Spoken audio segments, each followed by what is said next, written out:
Picture this, late April 2026, busy roads around Araraquara in the state of Sao Paulo. In the middle of traffic is 53-year-old Cleomar Borges Gomes. He's riding a regular bicycle, not a dollar to his name, with a machete sticking out of his backpack. At that very moment, patrol units across the state are scanning the roads looking for him. Alerts have gone out to every crew, but the fugitive seems to have vanished into thin air. And that's where things start to feel almost unreal. In an age of security cameras, how does someone manage to stay ahead of law enforcement on two wheels out in the open? But somehow, Cleomar does exactly that. He is the main suspect. Just a few days before this chase, investigators say he did something irreversible in the middle of a residential street in broad daylight.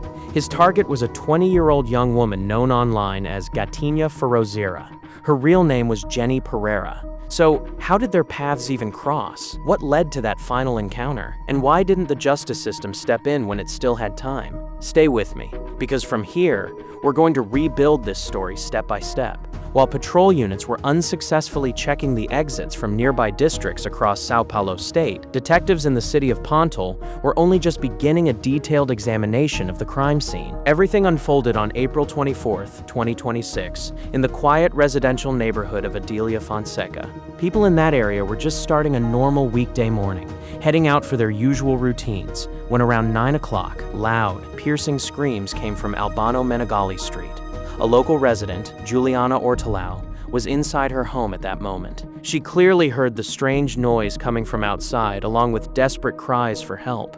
Realizing that something serious was happening out on the street and that someone needed help right away, she didn't hesitate. She ran straight out into her yard, then hurried onto the roadway. There, on the gray pavement, not far from the corner near a large house, a young woman was lying on the ground.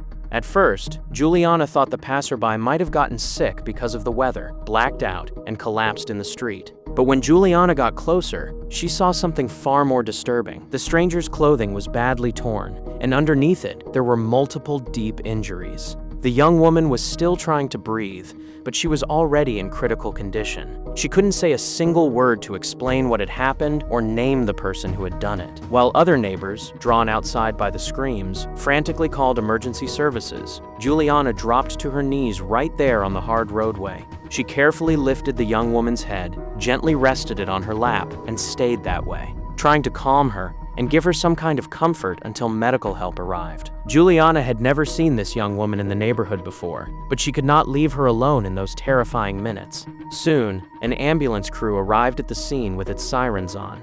The paramedics moved the injured young woman into a fully equipped emergency vehicle and rushed her to the nearest hospital as fast as they could. She was taken straight into the intensive care unit at Santa Casa de Pontal Hospital. Local surgeons immediately began emergency efforts to save her, but her injuries were too severe. A short time later, doctors confirmed that the patient had not survived right there in the operating room. Meanwhile, back on the blocked-off section of Albano Menegali Street, a forensic team was already at work. As they carefully examined the roadway, they found one of the most important pieces of evidence from the attack: a sharp steel blade from a knife with a handle completely missing. The wooden grip had broken apart and flown off because of the extreme force behind the aggressor's repeated strikes. Investigators immediately started working to identify the young woman through the databases available to them. At the same time, they began questioning people who lived in the nearby houses, trying to understand what could have led to such a public attack in broad daylight. The database search gave them a clear answer. The victim was a 20-year-old young woman who performed online under the stage name Genynha Forrozeira. Her real name was Geniane Pereira. But the detail that stunned everyone was this: she had come to Pontal from a completely different state exactly 14 days earlier, 2 weeks. That is a very short amount of time for someone to make enemies dangerous enough to do something this extreme in a public place. So, what hidden threat had been following her from the moment she arrived in this unfamiliar city? Let's break it down. When detectives confirmed Genyane's identity and ran her information through their system, the result that came back was completely unexpected. It turned out there was no need to search for some secret, mysterious enemy. The name of the person who posed a direct and obvious threat to the 20-year-old was already listed in the most recent reports from that very same precinct. To understand the full context and keep the timeline clear, we need to pause on one important fact. When Genynha arrived in Pontal, exactly 14 days earlier, she temporarily moved into a private home with a longtime friend. The owner of that spacious house was her friend's own father, 53-year-old Cleomar Borges Gomes. The two young women planned to stay there only at first, just long enough to find work, get settled, and save a little money so they could rent a place of their own. But that grown man would become the reason the two tenants rushed to the authorities just a few days before the tragedy on Albano Menegali Street. They were not simply asking officers for advice. They were directly asking to be protected from an out-of-control homeowner inside the very house where the two young women thought they had found a safe place to stay during their move. A serious conflict broke out. Cleomar suddenly went into an aggressive rage. He deliberately destroyed their personal belongings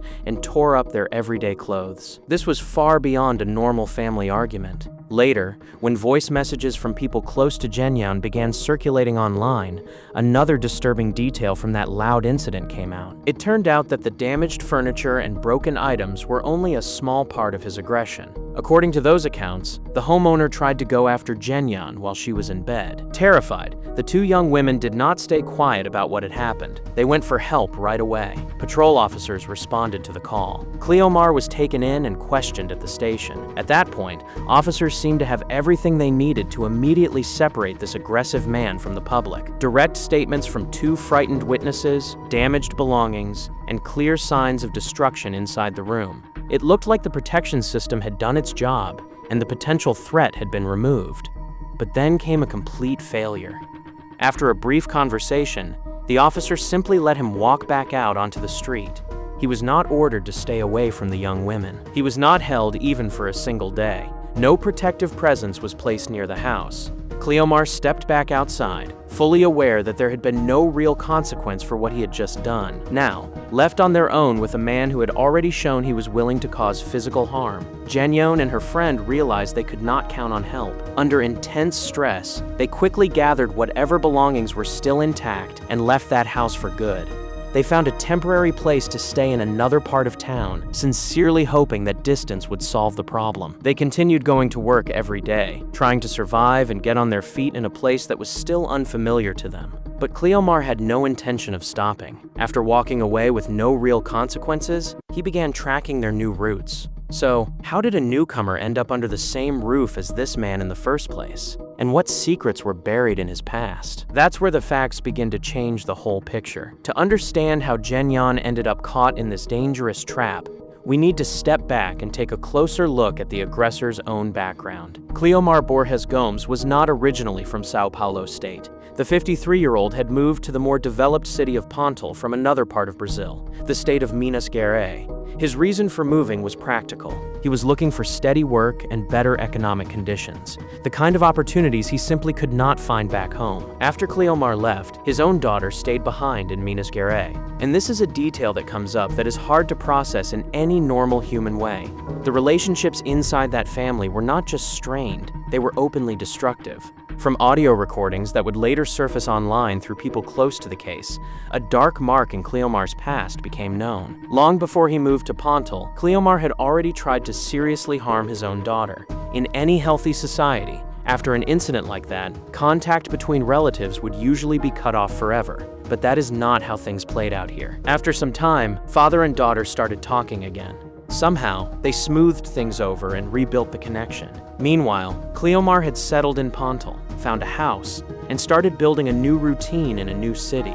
His daughter, still back in their home state, was dealing with a hard financial reality. In smaller towns across Minas Gerais, it was extremely difficult for young people to find work that allowed them to do more than just scrape by. Building any real plan for the future felt almost impossible. The constant lack of money and the absence of real career prospects pushed her to look for a way out. Eventually, she made the decision that would set this entire irreversible chain of events in motion. She would move to Pontal and stay with her father, hoping to take advantage of the stronger job market in the city. But going alone to another state was not easy for her, so she asked her best friend to come along. That friend was Geniane Pereira. Their plan was simple and clear. They would stay with Cleomar only at the beginning. The main goal was to find jobs in Pontal as quickly as possible, save money from their first paychecks, and then move into a rented place of their own, just the two of them. When Genynha accepted that offer, it must have seemed like a safe option. She believed she was going to stay under the roof of an older relative connected to someone she trusted. She did not know all the disturbing details of that family's past.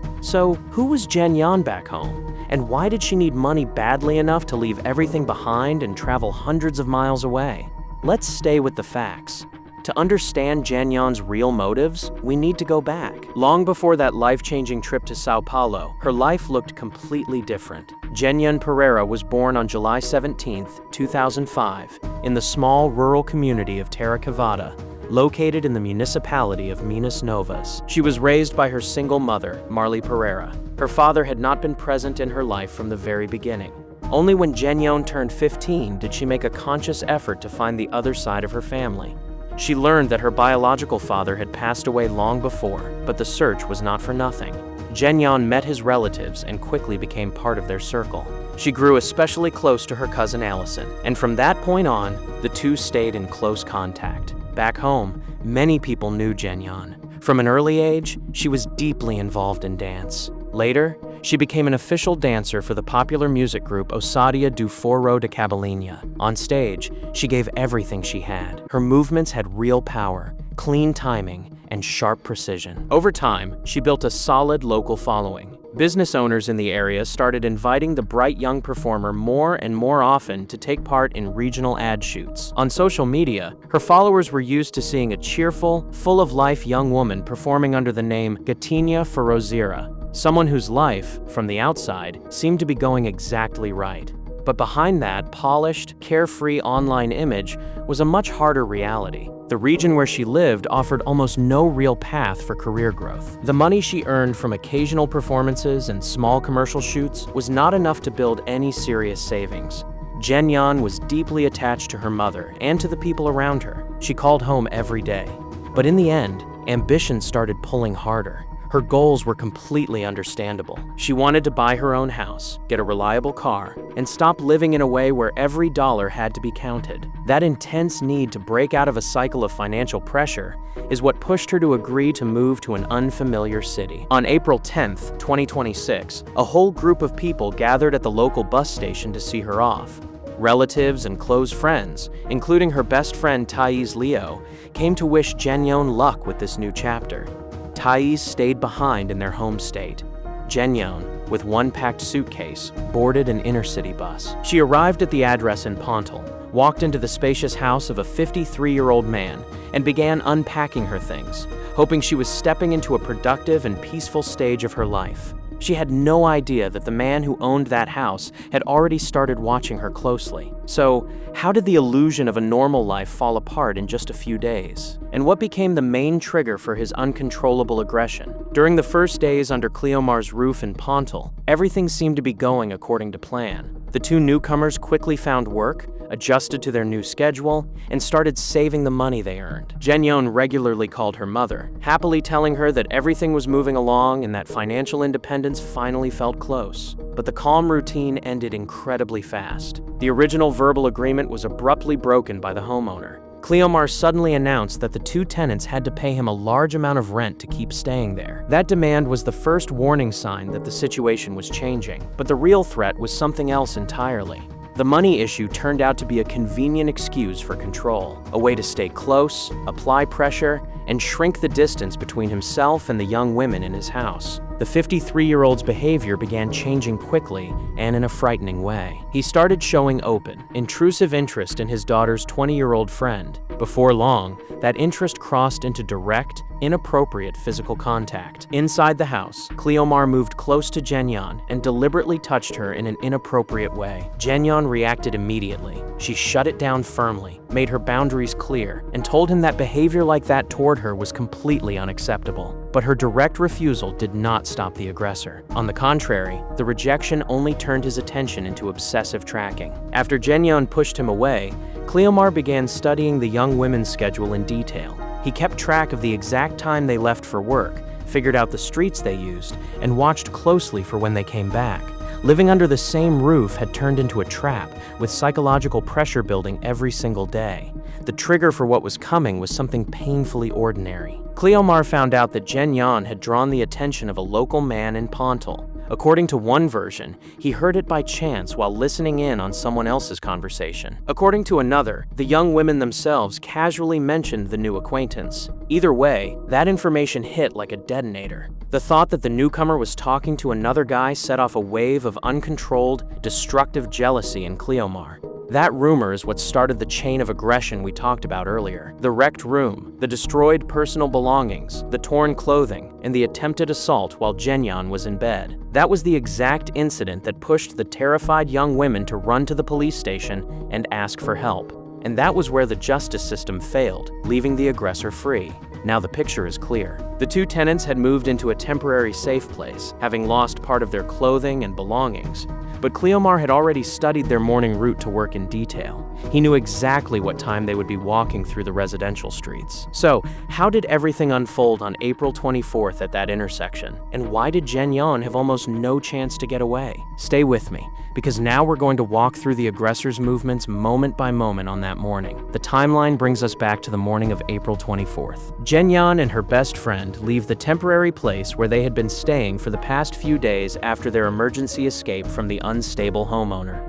The two young women head out on foot toward their usual workplaces. Their morning route takes them through the quiet residential neighborhood of Adelia Fonseca. They walk along the concrete sidewalk following their regular schedule, with no idea what is waiting ahead. They truly believed that changing where they lived had finally given them the safety they had been desperate for. But on Albano Menegali Street, Cleomar had already set up a carefully planned ambush. He had arrived at that intersection ahead of time. He chose a hidden position behind the solid metal gate of a large corner house, a spot that completely blocked his larger frame from the view of the street. For extra cover, he wore a heavy jacket and pulled the hood low over his face. When Genynha and her companion came right up to the corner of the building, Cleomar suddenly stepped out from the blind spot and cut them off. He acted with focus and control. He did not even try to go after both of them at once. First, he turned directly to his own daughter. In a harsh, commanding tone, he ordered her to step back immediately and stay out of it. Frightened, she instinctively moved back, opening up the space in front of him. Genynha was left standing alone on the gray pavement. Without any long argument, without even trying to talk things through, Cleomar pulled out a sharp weapon and went after her. The blows came one after another with no pause. Later, medical examiners would document at least 9 deep injuries on the 20-year-old's body. The assault happened with such frightening speed and uncontrolled rage that Genynha had no real chance to brace herself, defend herself in any meaningful way, or even call loudly enough for help from the nearby homes. Then, just as suddenly, the sequence stopped. The steel blade could not withstand the force. With a loud crack, it snapped away from the handle and fell onto the road with a sharp metallic sound. All that was left in the aggressor's fist was the empty wooden handle. Once Cleomar realized he was holding nothing but a useless piece of wood, he stopped immediately. He did not panic. He did not stumble around the crime scene. He simply threw the broken handle aside, turned his whole body, and headed toward his transportation. Nearby, next to a neighbor's fence, his regular bicycle was parked. Cleomar got on the seat and started pedaling at a steady pace, calmly riding away toward the exit from the residential neighborhood. Genynha was left lying in the middle of the road while her friend stood frozen in deep psychological shock. Less than a minute later, Juliana Ortelau would run out of the neighboring house. By then, Cleomar was already leaving the area. So, where would this strange chase lead? And why would the response from the authorities spark anger among local residents? After Cleomar calmly rode away from the intersection, the investigation into this high-profile case was officially taken over by local detective Claudio Macias. What happened on that street was immediately treated as a targeted crime rooted in hostility toward a woman. After reviewing witness statements and the full picture of that terrible morning, investigators confirmed the main motive. It was the same painful jealousy we talked about earlier. Jealousy that had grown out of a badly twisted interpretation of basic friendliness. In the end, the wounded ego of a grown man, after being firmly rejected for his inappropriate advances, led to a carefully planned act of retaliation. That same day, Cleomar Borges Gomes was officially considered a fugitive. Police launched a wide search for a man traveling between towns on a bicycle. On Sunday, a witness report came in. The suspect had been seen in the Araraquara area. He was still pedaling, still with no money on him, and a machete was sticking out of his backpack.